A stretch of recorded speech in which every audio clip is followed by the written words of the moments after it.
मैंने तो कभी किसी का बुरा करा ही नहीं, फिर तकलीफ क्यों आई? तकलीफ आने का कारण केवल इतना था कि दूसरे के पांव की पादुका जिस पर काल मंडरा रहा था वो तेरे पांव में आ गई, वो चली, उसका दुख तुझे भोगना,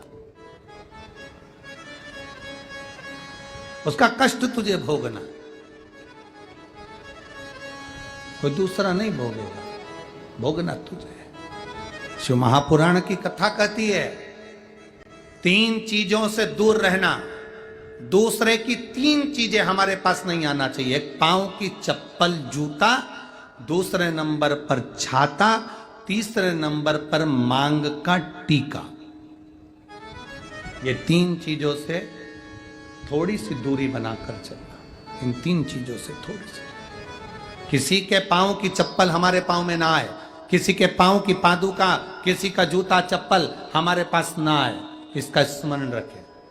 किसी का छाते की छांव में आप बैठे मना नहीं है, छत्र की छांव में बैठे मना नहीं है, किसी के छाते की छांव में चले मना नहीं है, पर किसी का छाता, किसी का छत्र अगर बारिश में गर्मी में तुम्हारे घर पर आ भी गया है तो बहुत दिन तक तुम्हारे घर में नहीं रहना चाहिए, वो छत्र तुम्हें वापिस कर आना चाहिए। किसी का छत्र, किसी की पादुका और किसी का मांग का टीका अगर तुम्हारे मांग में आ गया है तो उसको कहीं ना कहीं आपको रखना चाहिए, उसको हमें धारण नहीं करना।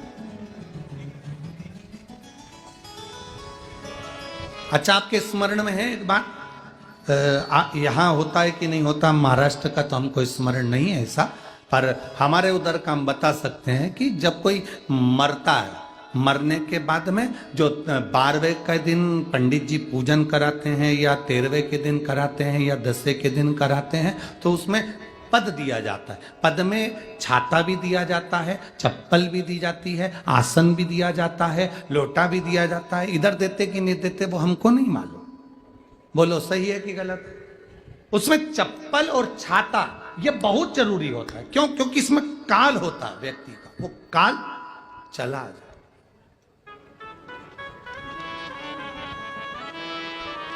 कभी किसी गुरुद्वारे में गए हो आप लोग? अरे जम के तो बोलो। कभी किसी गुरुद्वारे में दर्शन करने के लिए गए हो तो गुरुद्वारे में अगर दर्शन करने जाओगे तो वहां आप भोजन करो, लंगर चखो, सब कुछ करो। वहां गुरुद्वारे के बाहर या गुरुद्वारे के साइड में बड़े बड़े व्यक्ति भी तुम्हारे पांव की पादुका, चप्पल, जूते की सेवा करते हैं कि साहब यहाँ जूता रख दो, यहाँ चप्पल रख दो, यहाँ हम उठा कर दे देंगे। उसका कारण क्या है? उसका केवल एक कारण है, जो पादुका की सेवा कर रहा होता है, आए हुए भक्तों की चप्पल की सेवा कर रहा होता है, वो अपने काल को, अपने दुख को, अपने कष्ट को सब मिटा बैठता है उनके चरण की रज को प्राप्त कर।